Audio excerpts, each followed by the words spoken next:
بسم الله الرحمن الرحيم الحمد لله رب العالمين الرحمن الرحيم مالك يوم الدين إياك نعبد وإياك نستعين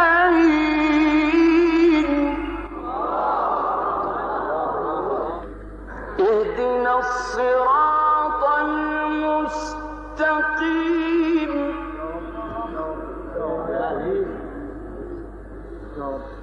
صراط الذين أنعمت عليهم غير المغضوب عليهم ولا الضالين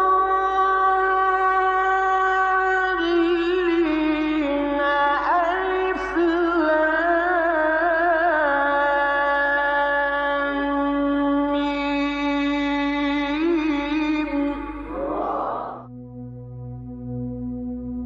إلهي عظم البلاء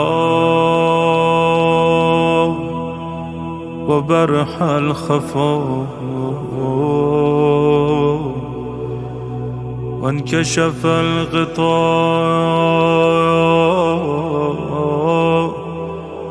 وانقطع الرجاء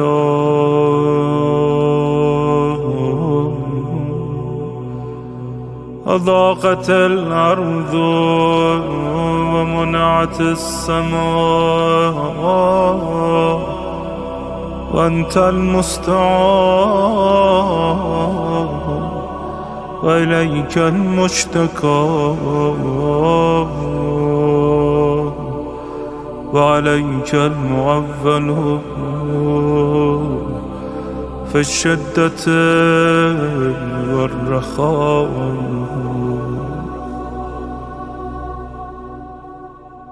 اللهم صل على محمد وآل محمد أولي الأمر الذين فرضت علينا طاعتهم وعرفتنا بذلك منزلتهم ففرج عنا بحقه فرجا عاجلا قريبا كلمح البصر أو هو أقرب. يا محمد يا علي يا علي يا محمد اكفياني فإنكما كافيان وانصراني فإنكما ناصران. يا مولانا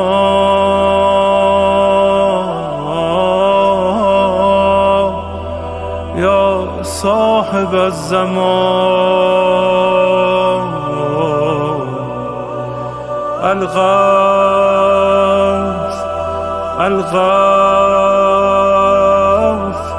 الغوث أدركني أدركني أدركني الساعة الساعة الساعة العجاب العجاب العجاب. يا أرحم الراحمين بحق محمد وآله الطاهرين.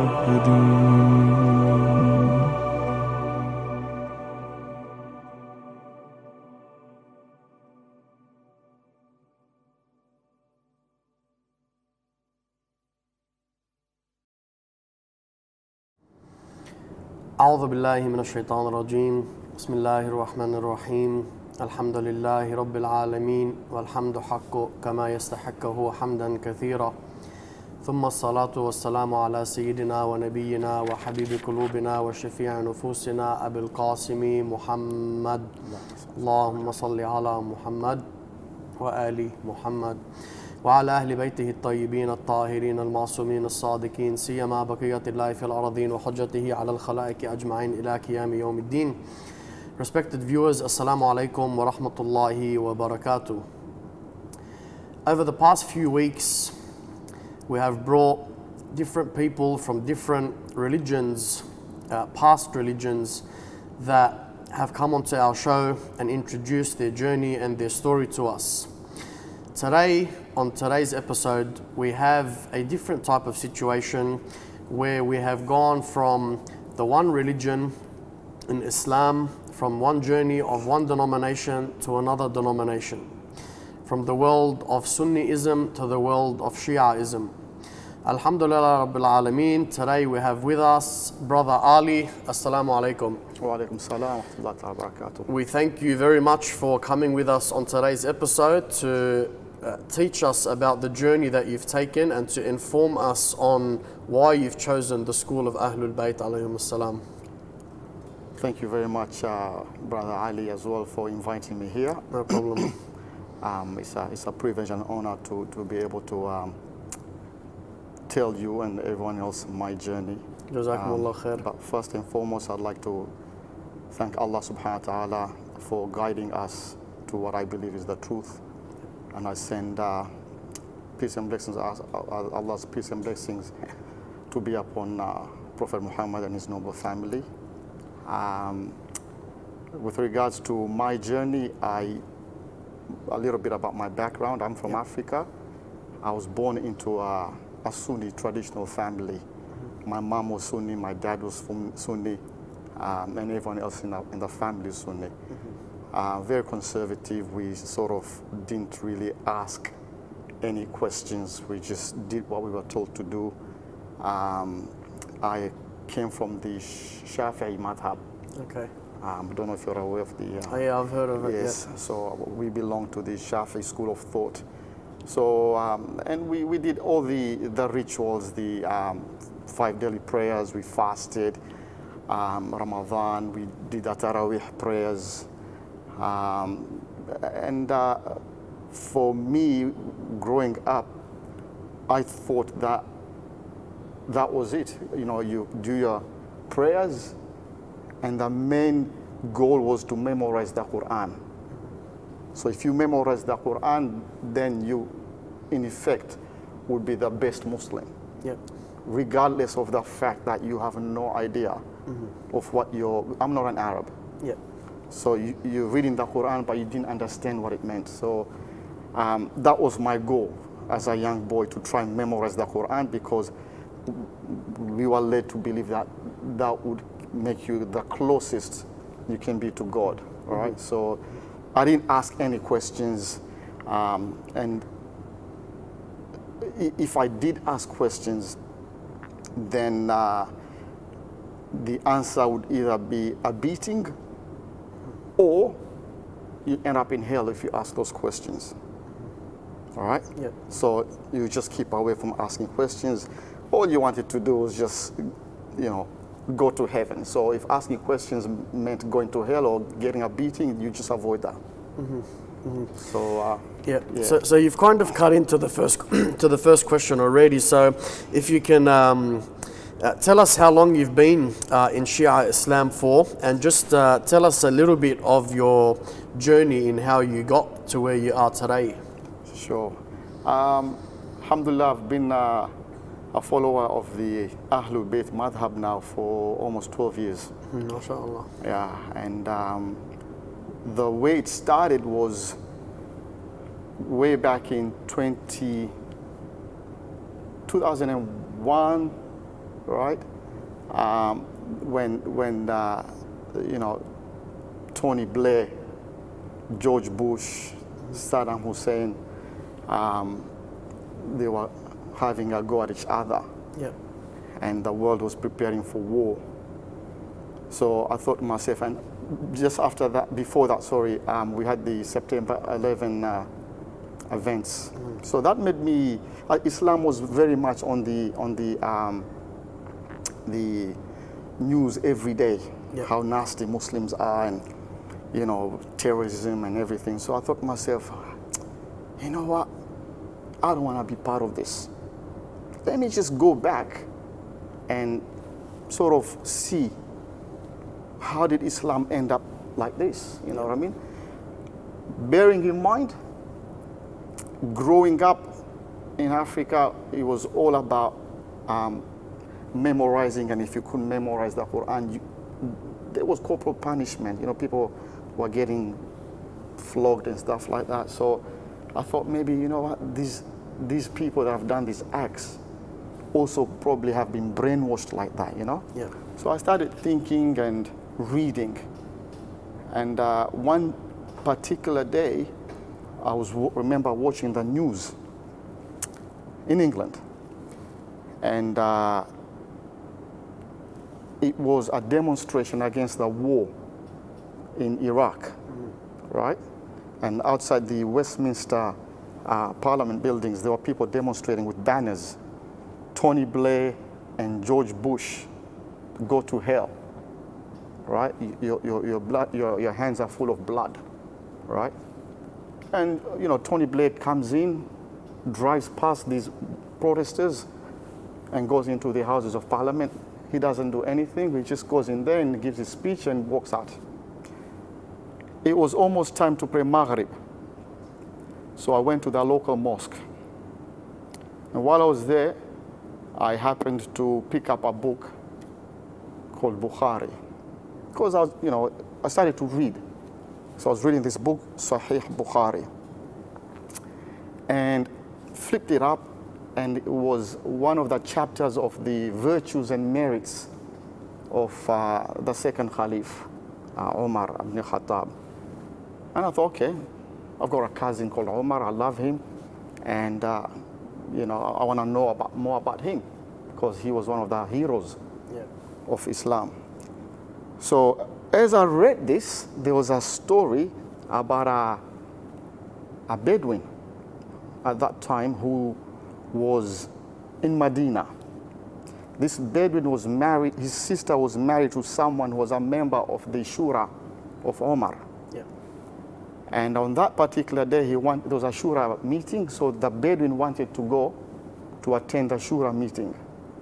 So while they were there, Omar sitting down, according to this hadith, and they discussed the issues that were of importance at that time. And at the end of the meeting, Omar asked if there's any question. So this Bedouin said, yes, I want to ask you a question. And he started using, shall we say, not obscene, but, questioning Omar's authority on taxes and stuff like that. So Omar got very upset with him, drew his sword, and was about to cut his head off. So the brother-in-law stood up and told Omar, please forgive him. Have mercy on him. He's my brother-in-law. He's a Bedouin. He's from the deserts. He doesn't know much about what's going on. And because of Omar's mercy, he put back his sword and spared this man's life, right? And I was thinking to myself, hang on. I just saw Tony Blair going to the Houses of Parliament today with banners. Tony Blair and George Bush go to hell. He just simply ignored them and went into Parliament. Yet, here we have someone who is the Khalifa of the Muslims, someone questioning him, and is ready to kill him, right? Which is against what the Quran said, the rules of, cutting someone's head or killing someone. There's Sharia that has to be followed, and someone questioning you as a leader, that's not part of it, right? And I was thinking, could this be maybe why Muslims are behaving like this, right? Violence. So that started me questioning even more about the way things are done, and I just thought that, you know what, I have to look seriously, and the more questions I asked, the more confused I got. So, speaking of that hadith, I asked the sheikh at that particular mosque to read that particular hadith and try and explain to me what does it mean, because maybe my understanding's wrong, you know what I mean? So he read it, he's got a beard till here. And after reading it, he goes, Subhanallah, mashallah, how great Omar was. And I thought, where's his greatness? He was about to kill a guy, right? Because he was just questioned on taxes here. Why should we pay taxes? Or what are you doing, you know, with all this money that you're collecting for taxes? He wanted to kill him. He said, brother, he's Umar ibn Khattab, Amir al-Mu'mineen. He can do whatever he likes. God has promised him Jannah. And I said to him, excuse me, if he ever cut my head, right, there's hisab between me and him on that day of judgment, because it's dhulm, right? We have, Allah has brought this religion here so that things like this don't happen, right? So anyway, I thought, you know what, maybe I should not be asking these questions to everyone, because obviously people don't see things the same way. I'll just do my own research, and I started reading, and eventually I came to this madhab. Ahsant. Yeah. So moving forward, what did you notice from Ahlul Sunnah was missing in order for you to begin researching into things, or was there nothing missing? Look, there's some beautiful things about the Ahlul Sunnah madhab, right? A lot of my early teachings based on the Quran, understanding the Quran, came from there, you know what I mean? Although it was mostly reading and memorizing it, but, you know, I tried to sort of read the translation as well. So that, with that respect, they're very good. In terms of praying, right? They put a lot of emphasis on praying at the mosque 5 times a day. I grew up like that. Ever since I was 6, I used to pray at the mosque. Okay? So with that respect, it was very good. However, like I said, there are some things which didn't sort of make sense, and when I asked them, for instance, I was a Shafi'i, like I said to you before. With Shafi'i, if you had wudu and you were to touch the skin of a non-mahram, it would nullify your wudu. Whereas if you are a Hanafi, that doesn't nullify your wudu. So I was thinking, hang on, wudu is the fundamental of prayers. Okay? How is it that I can't touch a non-mahram, and a Shafi'i, Sunni, Hanafi can, and yet his prayer is accepted and my prayer is not accepted? Right? What's going on? The other thing is with regards to prayers, the hand positioning. Is it here? Is it here? I've seen it there. I've seen it here. I've seen it everywhere. What's the right way of doing it? Okay? And I was just thinking, okay, what is it that the Prophet did? Okay? And then in my research, I started finding out that when I was learning the translation of the Quran, there are some surahs in the Quran which sort of didn't make sense in respect of how the Prophet was portrayed. I'll give you an example. I was studying Suratul Abasa wa Tawalla, and the Prophet was portrayed negatively in that translation. And I thought, hang on, I'm not a prophet, but I won't behave like that when a poor man comes to me, right? And he's supposed to be the best of characters. The Quran says, God says that the Prophet is the best in character. I can't be better than him. But the way he did it in that verse, according to the translation, was not very nice, okay? And then when I asked questions, people didn't sort of want to answer me properly, and there was not enough information with that respect. The other thing was I started searching, okay, let me just look at this Quran itself, right? The revelation of the Quran. How did it begin? Apparently, from what I was taught, the Prophet was in the cave of Hira, and the angel came to him, and he started panicking, sweating. He was squeezed, right, to read. And he said, I don't know how to read, okay? So I was thinking to myself, okay, but then he goes to his wife. His wife takes him to his uncle who's a Christian, right? And sorry, the wife goes to her uncle who's a Christian, and he tells her, go home and, show him your leg, or do this, do that. If he does that, if he behaves in a certain way, he's a true prophet of God. Or if he behaves in this way, he's possessed by a jinn or something.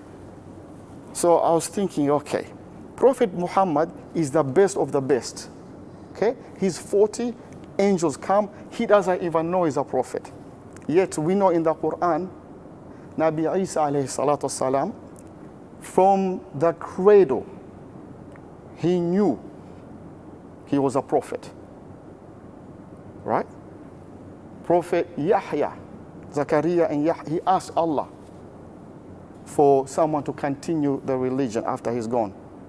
Right? And Allah gave him a son, and he said, look, I'm going to give you a son, and his name is going to be Yahya. We haven't named anyone before like him. So we knew that this boy is before he was even born, right? Then when we look at Nabiullah Yusuf alayhi salatu salam, he's a young boy, he has a dream.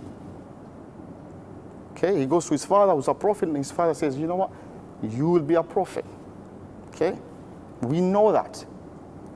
Ibrahim alayhi salatu salam, he doesn't have a child. Okay, his wife is barren. The angels come and they said to her, look, we've got glad tidings from Allah. You will have a son, and he will be a prophet.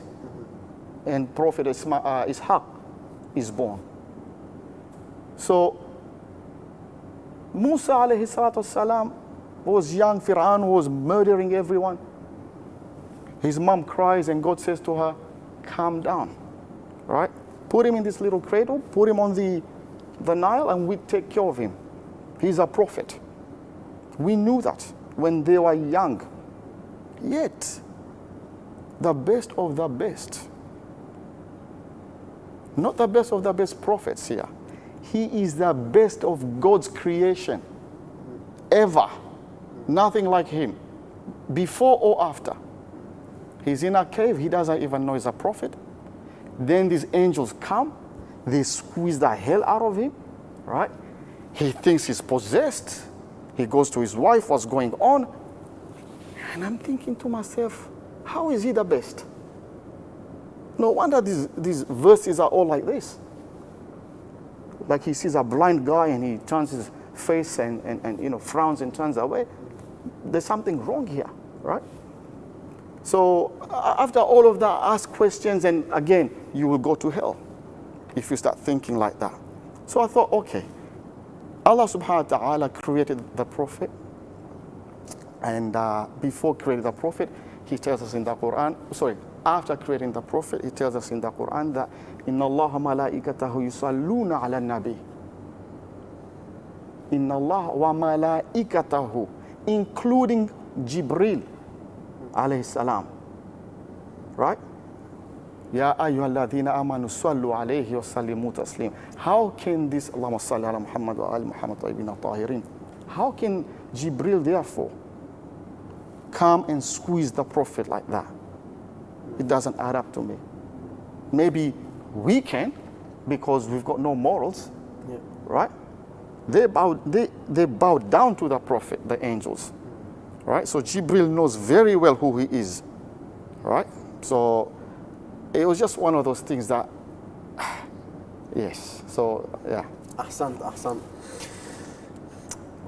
What exactly inspired you to change?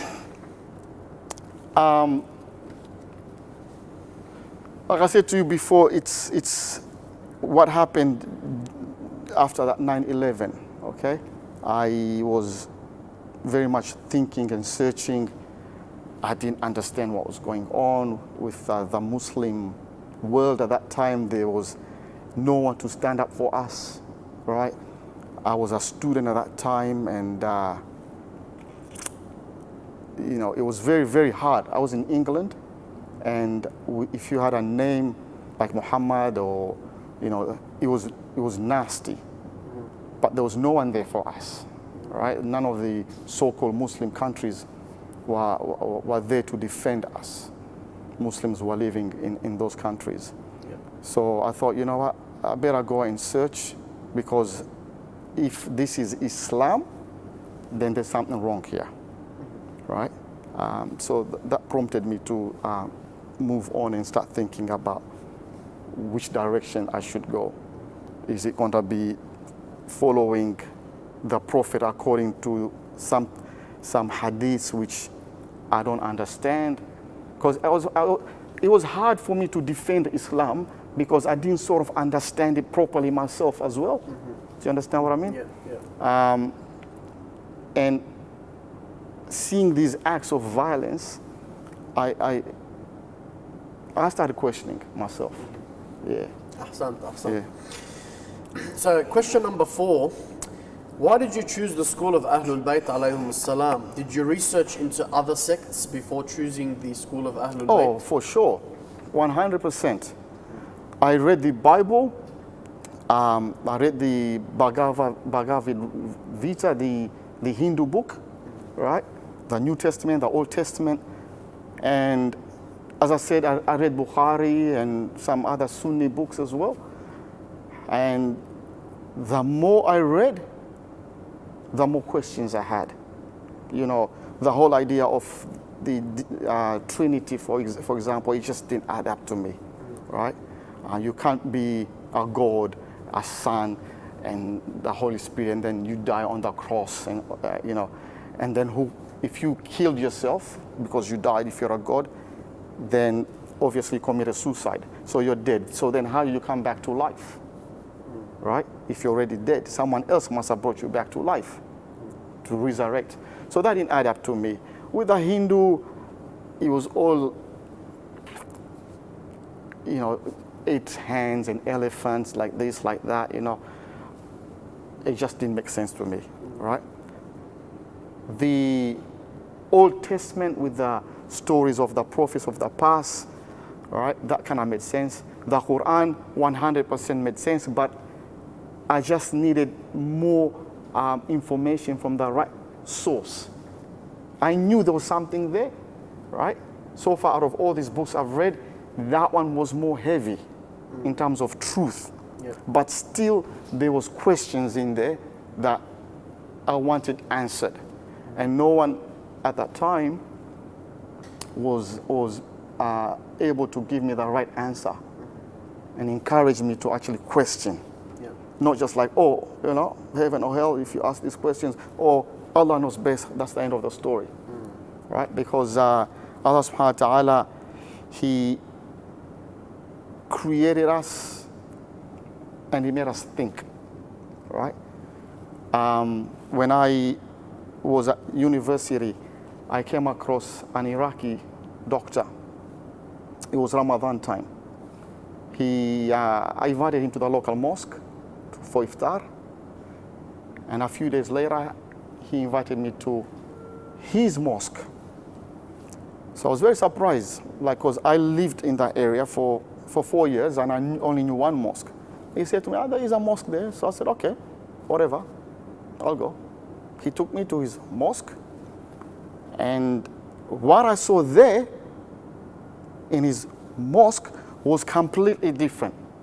First of all, it was just a house, okay? There was all these banners inside in Arabic. I didn't understand any of them. They were black, written in red, and some, yellow embroidery around it. Maghrib time, the time for Maghrib was later. The adhan was different. The way they prayed was different. Their hands were down. And they had these little pebbles as well. I thought, okay, different. The wudu was different. So I thought, all right, this is interesting. So we started praying, slightly different, not much, but there was some differences. We prayed Maghrib, and I thought, okay, let us break our fast. No. They prayed Isha as well. But by then, I was just stunned. These guys did something unbelievable. Until then, I thought there was no one on earth that loved the Prophet more than I did. But that one prayer made me realize that I don't love the Prophet at all. And these guys really, really love the Prophet. Because there's a famous hadith, I'm not sure if you're aware of this, but it says that the human being is closest to Allah subhanahu wa ta'ala when? In sujood. In sujood. In sujood, I've asked Allah for heaven, for me, for good health, to bless my parents, my brothers, my family. Guess what? Never, ever, ever did the Prophet ever cross my mind in sujood. But these guys remembered him. I felt so ashamed, right? I'm like, what is going on here? And then after the prayers, we stood up, we faced the Kaaba, Qibla, and the Imam started mentioning names. I recognized the first few names, the Prophet alayhi salam, Bibi Khadija, Imam Ali, Bibi Fatima Zahra, Imam Hassan, and Imam Hussein alayhi salatu salam. Right? And then there were some other names. And I thought, wow, what are you guys? This is the royal family here. I don't know who these other guys were, right? But for them to be included here, right? That must be special as well. I don't know who they were, right? But let's just concentrate on these, the Prophet, and I understood them. Stood up, faced Kaaba, and gave my salah. I have never, ever done that. So I said to my Iraqi friend, look, who are you? I've never done this before. And he said, Shia. Come on, tell me, listen, who are you? I was Shia. I said, what Shia? Tell me the truth. He said, yeah, we're Shia. Come on, man, I'm not joking. He said, we are Shia. I'm like, Shia? He says, yeah, Shia. Really? Yeah. Oh, okay. All right. I fasted all day, went without food and water, and you brought me here? Like, who do you think you are? To a Shia mosque? Shias are not Muslims. They're kafir. He goes, no, we're not. I said, yes, you are. And then he gave me a book, and he says, look, go and read this book if you want to know more about me or about us, who the Shias are. Yeah. So I thought, you know what? I'm not interested in your book. I know who you are. Okay? But he insisted, and I took the book. He told me to sit down for iftar. I said, look, I'm full. I had enough for today. This is like a wow moment, like in a Shia mosque praying. You guys are the epitome of kuffar, right? I've just fasted, it's Ramadan. God knows if I'm going to go to hell because of this. So I just said, look, I have to go.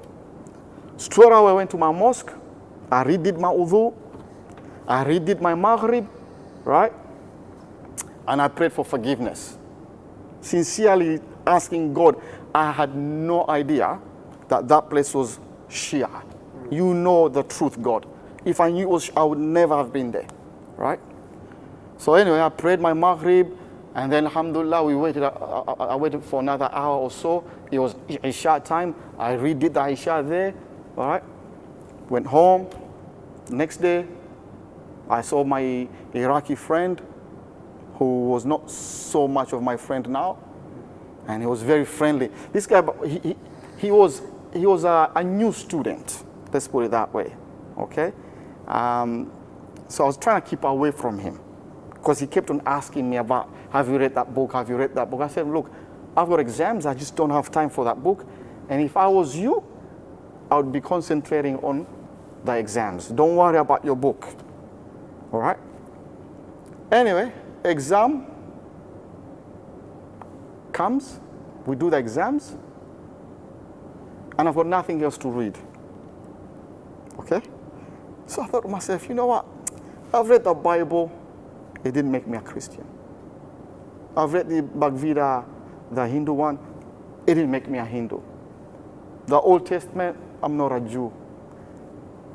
I can speak some English, I'm not English. I know a little bit of French, I'm not French. Let me see what this Shia business is all about. It sure ain't gonna make me a Shia. That one I can guarantee you. Maybe the whole world, but not me. It was Friday afternoon, Hajj Ali. Right? I picked up that book after Maghrib. All hell broke loose. I started reading it. And reading it. And the more I read, the more I realized I was Shia. I'm thinking to myself, hang on, I am a Shia. No wonder I don't fit that ring. It doesn't fit on me properly. That Sunni, it doesn't fit. And then I came to realize there's a character called Muawiyah. There was a boy in school. His name was Muawiyah. And I just didn't like this boy. He's never done anything wrong to me, ever. I hated him. Hate. Not dislike, I just hated him. For no reason. I didn't know why. But I knew his name. And I didn't know anyone else called Muawiyah until that time. When I read that book, he was mentioned there. And I'm thinking, gosh, this guy is Muawiyah. I hate him. Right? I know you shouldn't hate people, but this one, I hated him. Right? So, anyway, and then soon after that, I was very much into politics at that time, or finding more about the political events that was happening globally.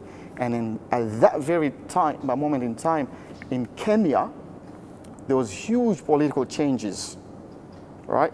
The current government was coming to the end of its term, and the president, all his confidants, all his associates had left him and joined other parties. All of them, the die-hard people left him the last minute, including his vice president, including his best friend left him. So at the end, there was only a handful of people with him, right? And I was thinking to myself, you know what? If you read the stories of the Quran, the prophets, right? They're all the same. The theme's always the same, right? And the story of the prophet, when he died, or martyred, if I could say, he was very lonely, right? And when he passed away, his family became even more lonelier. And no one talks about it. This was news to me. But there's a saying, there's nothing new under the sun, right? History repeats itself. So if this could happen to the prophet, then surely it could happen today here. Yeah. So the prophet's friends deserted him, right? and it was just him and his family, right? So yeah, that was the beginning of the real journey. Ahsan. Yes. So we've got, I think, about 15 minutes to go. Inshallah, we'll see what else we can get through from the questions. So question number 5.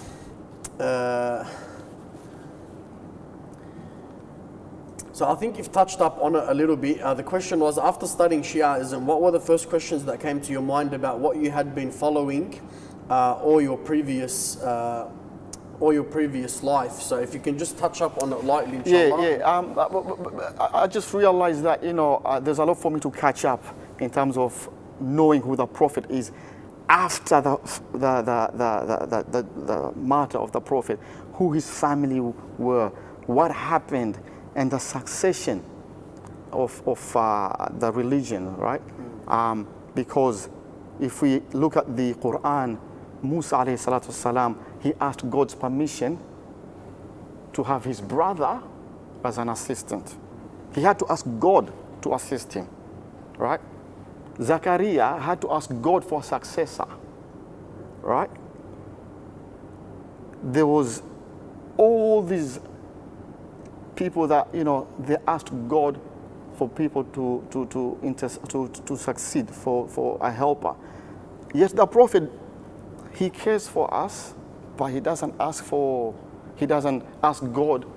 for a successor. He doesn't choose anyone after him. So that didn't make sense to me, because Abu Bakr chose someone, Umar chose someone, right? And yet the Prophet doesn't choose someone. So I went more into research to find out what happened there. Ahsan, brother, Ahsan, nicely said. What is the most challenging part you found after accepting Shia'ism? Well, when I decided, okay, I'm going to invest more time into Shia Islam, I came to Australia. And what happened was my in-laws, who were Sunnis, and at that time, Saddam Hussein had been hanged, right? So it was all over the news and everything. And I remember it was on Yamul Eid. So we were sitting down watching TV and, showing someone getting hanged, and there was a little bit of a commotion, and someone said, Allahumma salli ala Muhammad wa ali Muhammad, while he was being hanged. While we were watching this, my in-laws, they were saying, look at the Shia kafir, celebrating Saddam being killed. And I don't know why or how, it just came out of me, right? How is the Shia kafir? They're saying, Sallallahu Muhammad wa ali Muhammad. That's not kafir. If anyone's a kafir, right, it's Saddam. And they all turned and looked at me like, why? Who are you? So my brother-in-law said to me, how can you call him a kafir, right? He's a shahid, because he was saying the shahada. So they believe that if you die and you say the shahada, you're a Muslim, and you go to heaven, you're a shahid. I said to him, if your definition is right, if you say the shahada at the time of your death, you're a Muslim, well, guess what? So is Fir'aun. When Fir'aun was dying, he said, you know what, I do believe that Musa is a prophet and Allah is God. But the angel said to him, look, too late. Saddam Hussein killed innocent people. And Allah says, the Prophet says in one of the hadiths that whosoever kills a believer unjustly, he'll end up in hell forever. Sorry, that's a verse of the Quran. Verse of the Holy yes. Quran, yeah. And the hadith says, whosoever, Allah does not look with the eye of rahmah on the day of judgment, nasty neighbors, right? Saddam Hussein waged war unjustly on Iran for how many years? Killing innocent Muslims. After that, he went into Kuwait. After that, he bombed Saudi. All his neighbors, he's been attacking and causing chaos and mayhem. How can he be a Muslim? And that was the beginning of the end of my marriage. Yes. So yeah, but then again, I thought to myself, you know what? The path of the truth, the prophets, and Nuh alayhi salatu wasalam, he was ridiculed. Yaqub alayhi salatu wasalam, his family called him mad. The prophet, he was called mad. If you look at the history of the Ahlulbayt, alayhi salatu wasalam, they were all very much oppressed, harassed. So I came to realize, you know what? The truth hurts, all right? And the fact that I'm facing all this pressure was a sign to me that, you know what, maybe this is the way to go, right? It's not going to be an easy path, but it wasn't an easy path for the prophets and the people that want the truth. You have to search for it.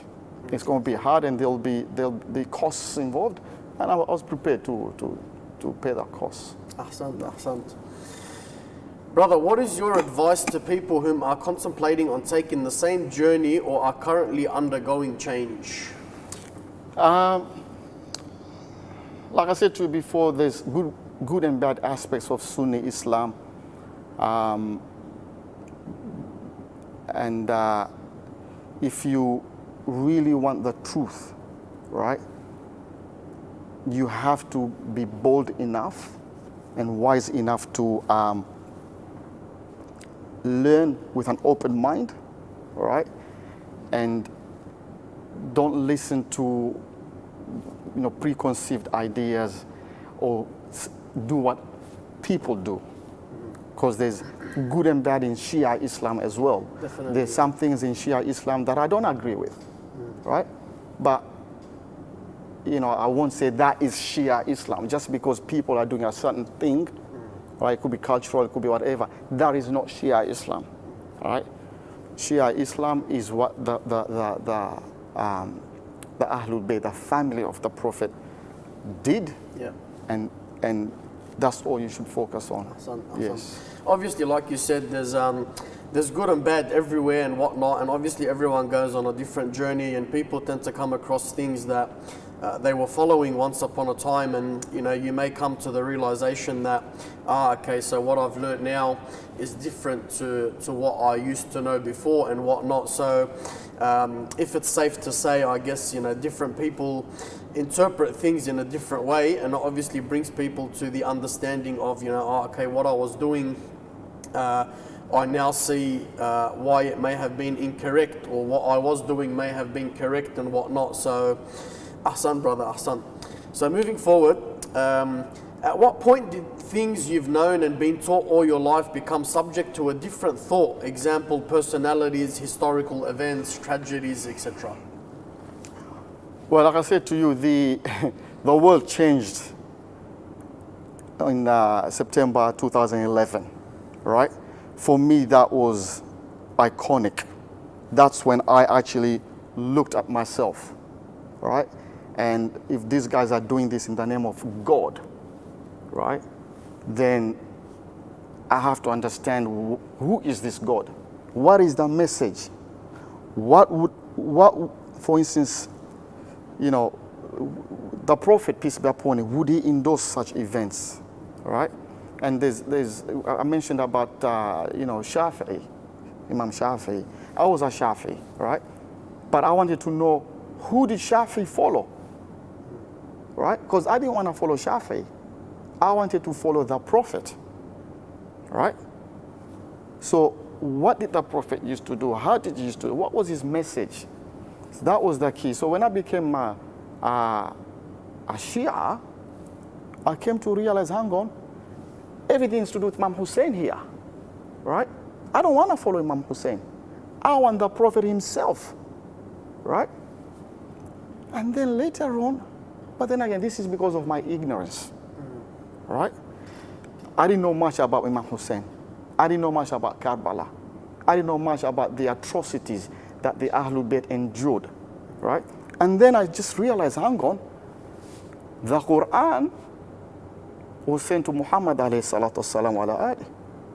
But there's not much about him there. Most of the Quran is about Musa, alayhi salatu wassalam, right? So just because the Ahlulbayt madhab does not talk much about the Prophet compared to the Sunni, for instance. There's a lot of hadith about the Prophet from the Sunni. There's not much comparatively with the Ahlul Bayt, right? It's mostly to do with Imam Hussein. I think I came to realize Imam Hussein is the line of the Prophet. He is the Musa, if you like, of what Musa is to the Quran in terms of the main character. Imam Hussein is the main character of the Ahlul Bayt madhab. And what he endured and what he went through suddenly dawned on me, this is why, you know, the Ahlul Bayt talk about Imam Hussein in Karbala and the events of Ashura is so important, and how it actually embodies what the struggles that the family had to endure after the demise of the, and those who organized and perpetrated all these atrocities were actually none other but those that were supposed to be close to the Prophet, and the similarities between the Prophet and Nabi Isa. Because if you look at what happened to Nabi Isa when he died, it was those who were close to him, right, that actually twisted and turned and, you know, manipulated the message to their own personal benefit. And then I realized, wow, okay, how about the Prophet? Very similar here. Then I came to realize some of these guys had advisors who are actually Jews, right?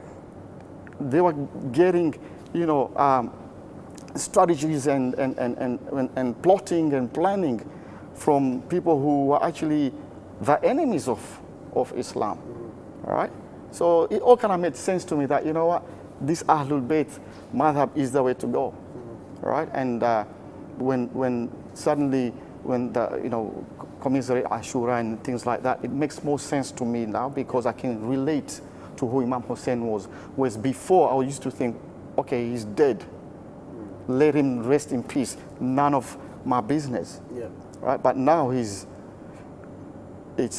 more than you know, none of my business. He is the past, he's the present, and he's the future.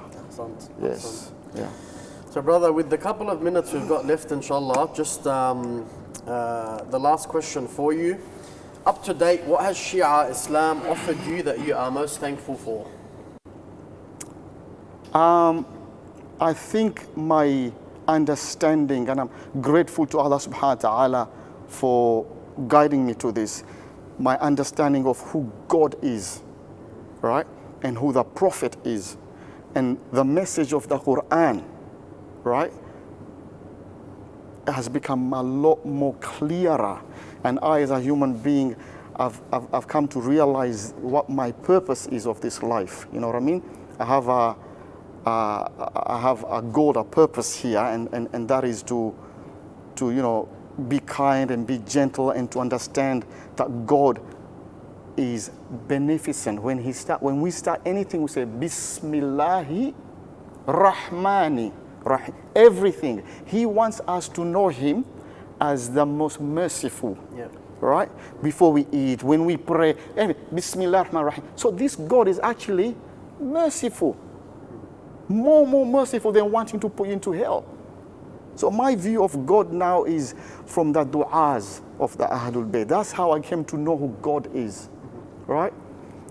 He's kind, He's pleasant, He's merciful, He's on our side. He's not there to put us in hell. In fact, I've come to realize through my favorite dua, Kumail and dua, Hamza, that God does not want you to go to hell. He doesn't want you to go to hell at all. The whole scale is rigged so that you actually go the other way. So if you do actually end up going in hell, guess what? You deserve it, right? And finally, I'd just like to say with regards to Sunnah and Shia, we are all one. It's from the same tree, just different branches. We are all Muslims. We should all be united, right? We're on the same journey. We are flying in the same plane, right? To the same destination. The only difference is, in my opinion, right? The Ahlulbayt is in first class, VIP lounge. The rest, It's trying to get to first class. they are in the economy class. Yeah. We're all going towards Hajj, but we're sitting on the VIP first class lounge as the followers of Ahlulbayt, in my opinion. And when we die, inshallah, we will be treated, I believe, with the shifa of Ahlul, because we understand them more than the Ahlul Sunnah. So inshallah, may Allah subhanahu wa ta'ala guide us all to the right path and to the path of the Ahlul Bayt. If I've said anything that's been offensive, it's not my intentions. Ahsant. And thank you very much for having me here. Pleasure. Ahsan, brother. Ahsan. Ahsant. Viewers, that's our episode for today. We'd like to thank the brother for coming and enlightening us on the journey that he's taken and whatnot.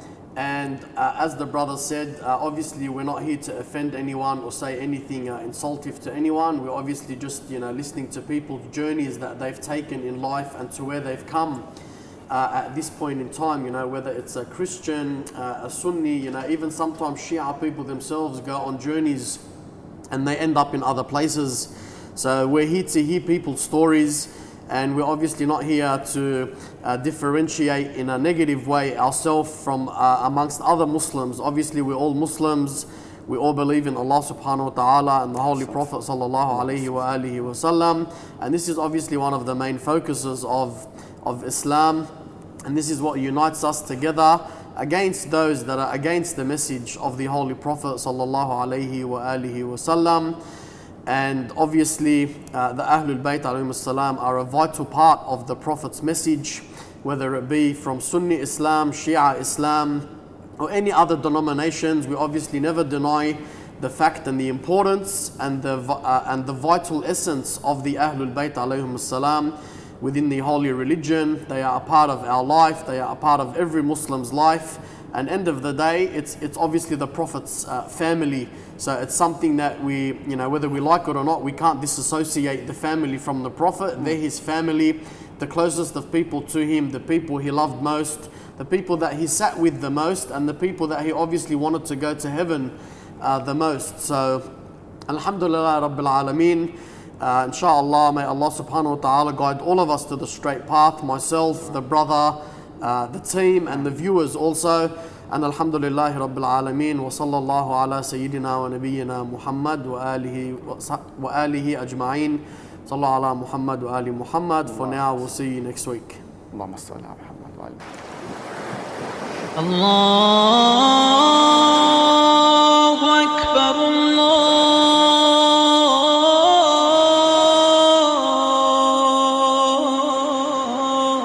Allahu Akbar. Allahu Akbar,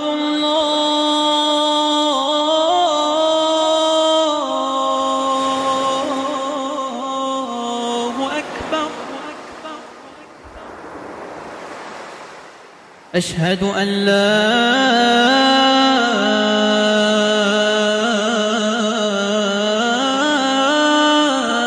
إله إلا الله.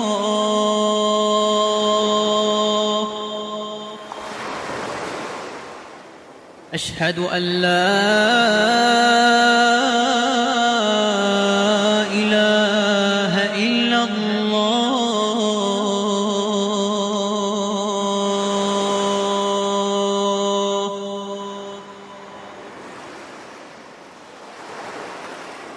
أشهد أن محمدًا رسول الله.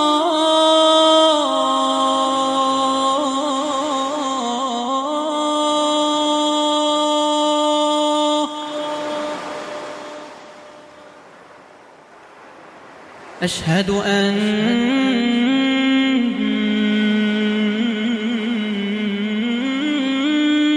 محمدًا رسول الله.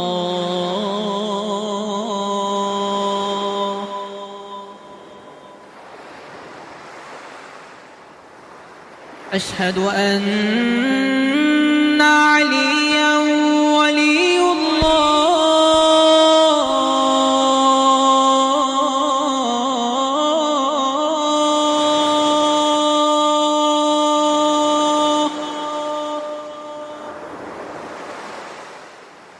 أشهد أن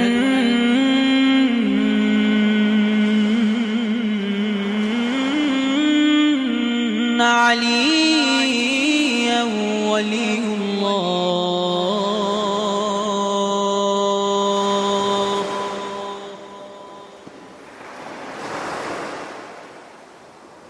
حي على الصلاة.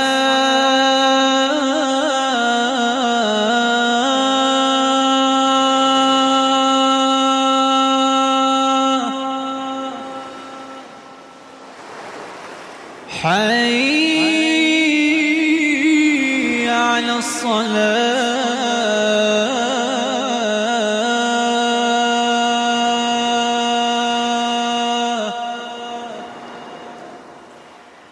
حي على الفلاح.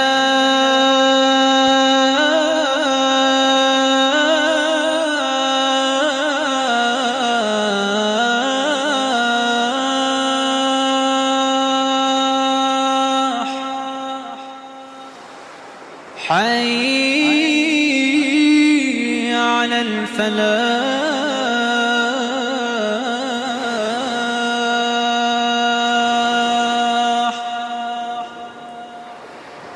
حي على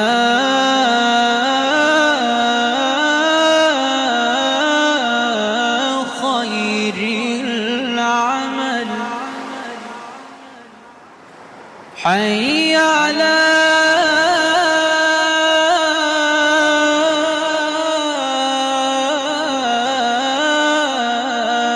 خير العمل. الله أكبر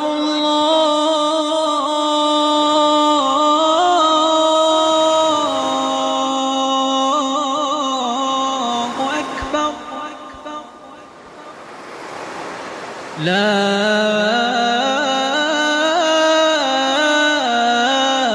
إله إلا الله.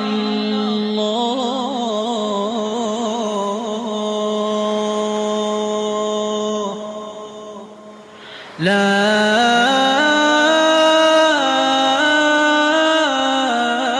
إله إلا الله.